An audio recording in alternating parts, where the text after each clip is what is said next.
90s cult movies just hit different. They were riskier, weirder, sometimes messy, but that's exactly why they stuck.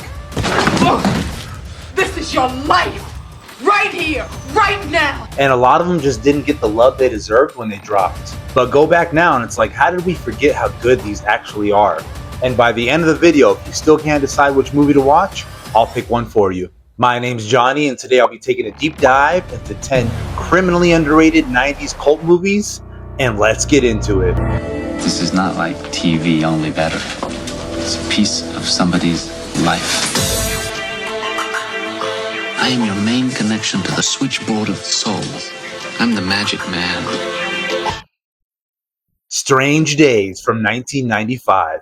In a near future Los Angeles, ex-cop Lenny sells illegal recordings that lets people experience other memories and sensations. When he gets a clip showing a brutal murder tied to a larger conspiracy, he gets pulled into a dangerous web involving police corruption, racial tension, and his own obsession with the past.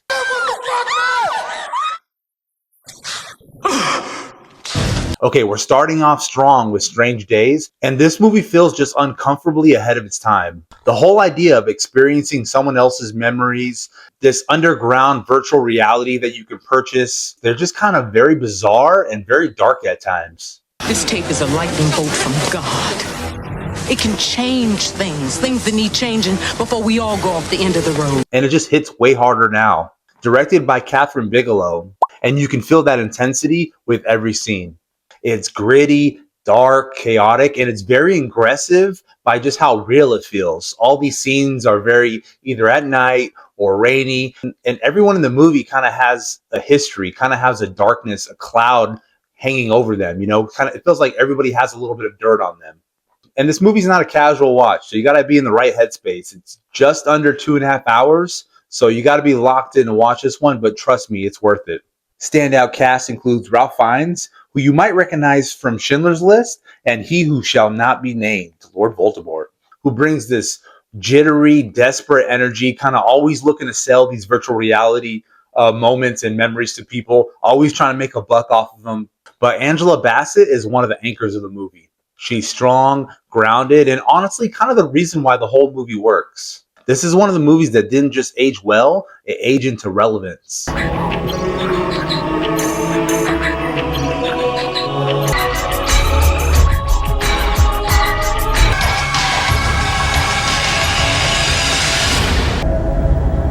Dark City from 1998. Before The Matrix, there was Dark City. A man wakes up with no memory in a city where it's always night, then discovers shadowy beings called strangers are reshaping reality and people's identities every midnight.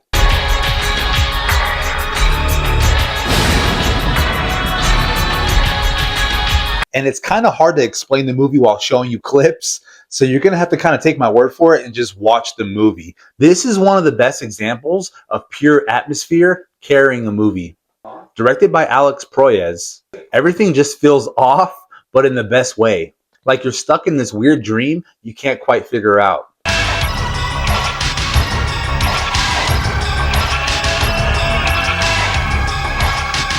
Rufus Sewell leads as the confused, hunted protagonist. Kiefer Sutherland plays a creepy, whispery scientist. Jennifer Connelly brings emotional weight, and William Hurt anchors it as a detective chasing the truth. And the tone is the hook. It's very surreal and weird, but different enough to stick with you long after the movie is over. If you're on the wrong side of the law, he'll leave you stone cold. Brian Bosworth.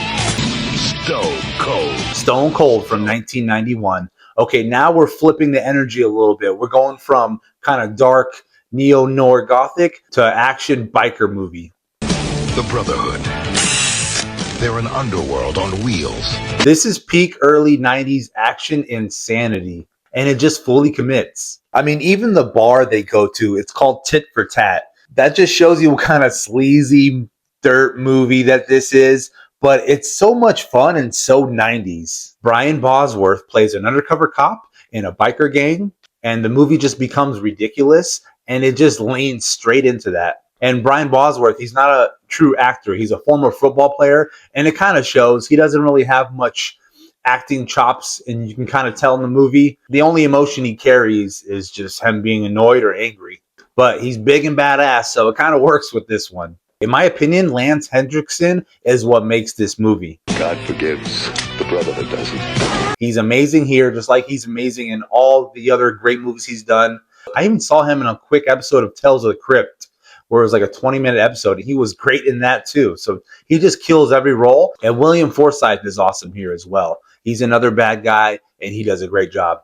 They both go all in, unhinged, intense, and the third act of this movie is just insane. It's the whole movie by itself is fun, but the last act, you can't even catch your breath because there's so many things happening one after another. There's one part where Brian Bosworth, he falls off of a helicopter and falls in a building, lands on his feet, and he just goes right into a fight scene. He's perfectly fine after that. So that's how ridiculous this movie becomes. It's loud, over the top, and pretty much exactly what it should be. 當差係咁噶啦，呢個世界乜都會停，只有戰爭從來未停過。 Hard Boiled from 1992. A relentless cop teams up with an undercover operative inside the Hong Kong triads, and together they try to take down a powerful arms smuggling network. This is just action filmmaking at its absolute peak. Directed by John Woo, this is where style and execution just completely sync up.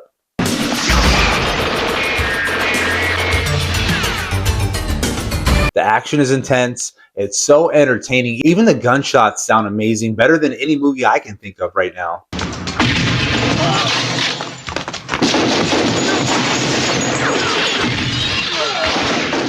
One scene that's just embedded in my head forever is the hospital shootout.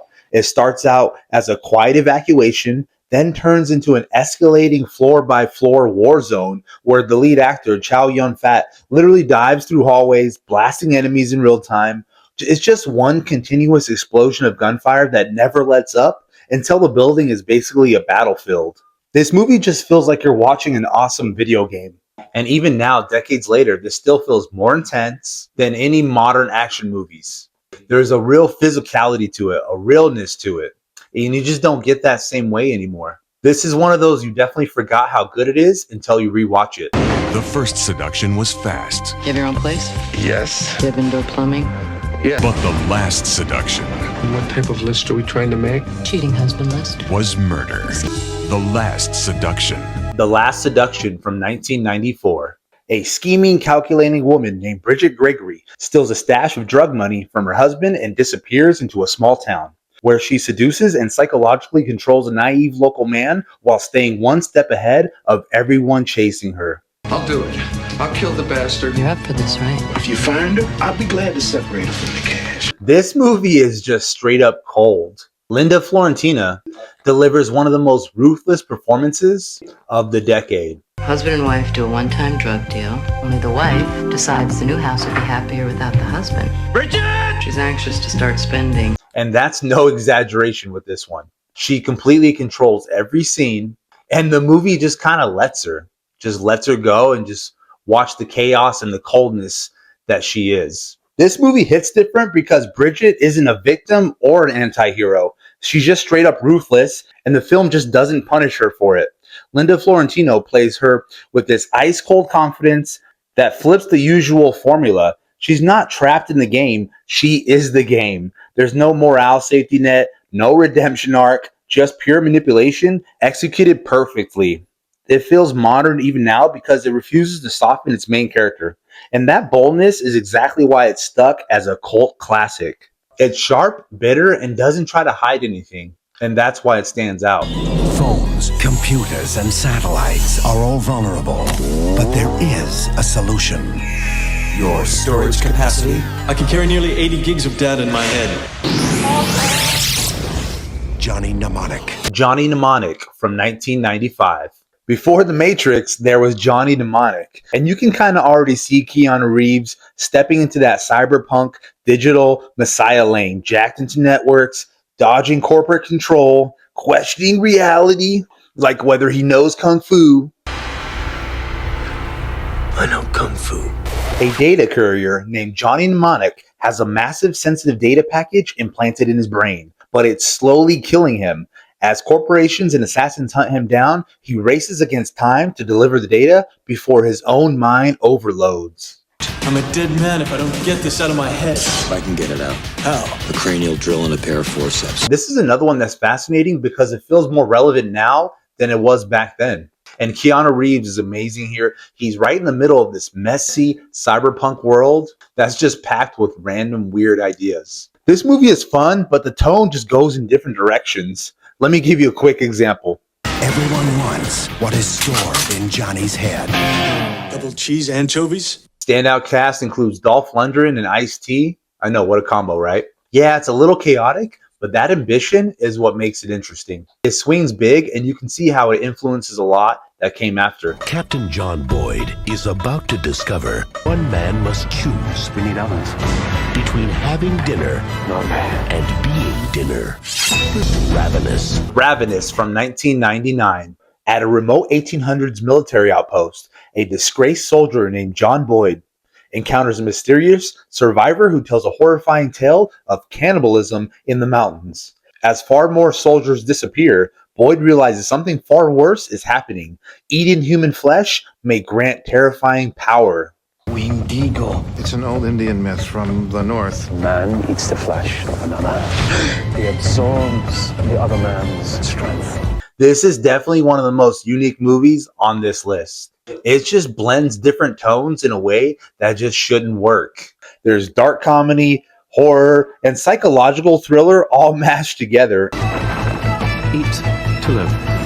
Don't live to eat. Even the score, the music of this is just completely offbeat, but it kind of works with this one. It's almost playful, but it makes everything feel that much more unsettling. Guy Pearce plays Boyd as this almost reluctant survivor, while Robert Carlyle is straight up chilling, but weirdly charismatic at the same time. And like I said, the score is the secret weapon. This is the definition of a cult movie that finds its audience over time. A team of dedicated professionals can stop them. Your car, the radio tower. How can they be so smart? We're like sitting ducks here. Come get me, you suckers. Tremors 2. Aftershocks. Tremors 2, Aftershocks from 1996. Graboids are back, but this time they've evolved into fast, surface-killing hunters, forcing a small crew to take them down at an oil field in Mexico. Get off the ground! All right, we're kicking up the silliness, and you know I got to kick up the cheese in one of these movies on this list, and that's where we're going extra cheesy with this one. And if you're not familiar with the first one, it's about giant worms underground. But this one, the graboids underground, but once they surface and feed enough, they transform into what they call shriekers, which are more like fast dog-sized creatures that hunt by heat vision. So they're not worms anymore. They're basically the land form evolution of the graboid. This is just how you do a sequel right. Instead of just repeating the first movie, it actually evolves the concept. It's a different Tremor. It's not just one big giant worm underground. It's a bunch of little ones that can move around above ground. So it just kind of changes the scenario and changes the situations.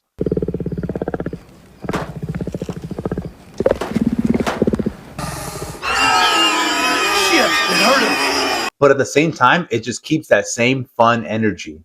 And that's what you expect in a Tremors movie.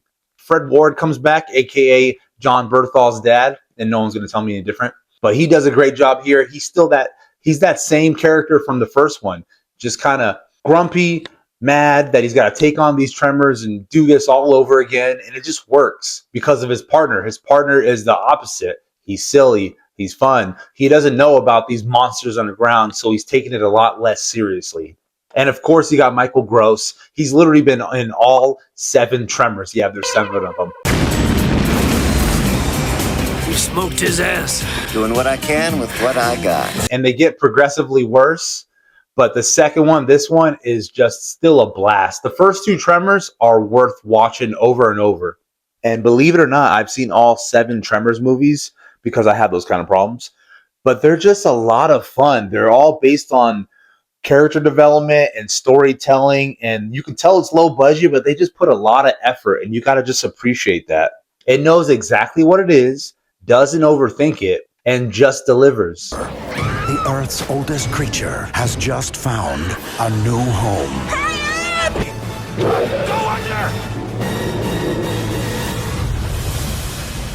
Lake Placid. All right, we're going from one monster movie to another. We got Lake Placid from 1999. A massive, seemingly impossible crocodile starts attacking people in a quiet Maine lake, pulling in a mismatched group, a game warden, a paleontologist, a sheriff, a wealthy eccentric, to figure out what's really going on before the body count rises. Whatever's out there who shot with this is dead. Oh no. Sheriff, how many deputies you got? This movie is just tight. It doesn't waste any time. It doesn't drag. And I know it's kind of a horror movie, but it's way funnier than people remember. What makes this stand out isn't just the killer croc, which looks freaking badass, by the way, but I'll get to that in a second. It's really the script that leans hard into sharp, sarcastic humor, especially through Betty White, who completely steals the movie with lines that feel way meaner and funnier than you expect from a creature feature. Do you know how your husband died? Oh, yes. I killed him. Her alone is worth watching this movie again. Come and get it. The animatronic croc work by legend Stan Winston still holds up, giving it that tangible old school monster feel that CGI heavy movies often miss. One scene that always stands out is that cow being used as bait at the lake's edge. Calm 1 second and then violently yanked underwater in a sudden brutal splash, showing just how fast and unstoppable the croc is. This is the perfect example of a creature feature that knows exactly what it needs to be and sticks to how long it should be and sticks to landing. A creature that combines the technology of a computer, the deceit of a human, and the killer instinct of a machine. Get ready for Hardware. And finally, we have Hardware. You know I like to finish my list with something weird at the very end. So in Hardware, it's basically this post-apocalyptic future where a guy finds some random robot parts in the desert and brings them back to his girlfriend as like a gift. And then the parts start putting themselves back together and into this military killing machine.